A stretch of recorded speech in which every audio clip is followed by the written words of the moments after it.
Rodri just won the World Cup. He won the Golden Ball. And somehow, there's still people who don't realize how good he actually is. Because Rodri isn't the type of player who scores a hat trick every week or pulls off flashy skills that go viral on social media. He does something much harder. He controls football matches. Before Rodri became the best midfielder in the world, he was just another kid growing up in Madrid with one dream: to become a professional footballer. He joined Atletico Madrid's academy at a young age, but his journey wasn't perfect. He wasn't the fastest. He wasn't the strongest, and he definitely wasn't the most exciting player on the pitch.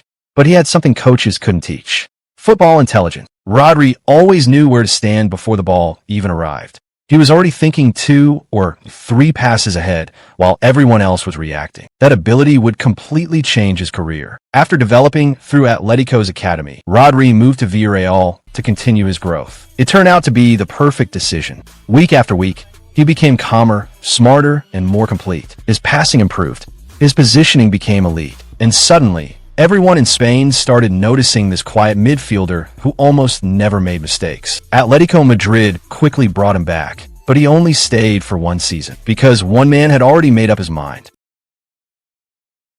Pep Guardiola. Pep saw something special, not just another defensive midfielder. He saw the player who could become the heartbeat of Manchester City. When Rodri arrived in England, replacing Fernandinho looked impossible. The Premier League was faster, more physical, more demanding. At first, people questioned whether he was good enough. Rodri didn't answer with interviews. He answered on the pitch.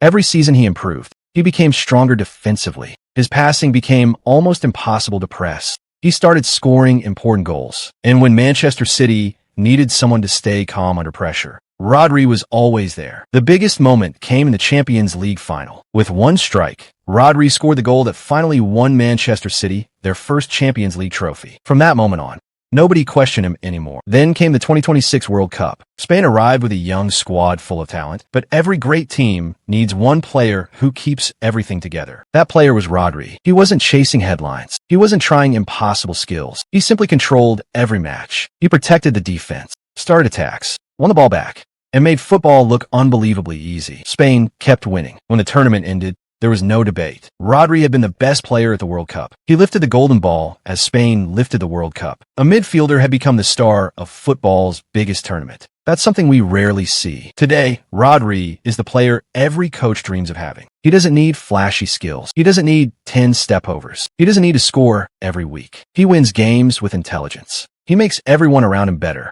And that's exactly why so many people now believe Rodri isn't just the best defensive midfielder in the world. He might become the greatest to ever play the position. But what do you think? Has Rodri already earned that title?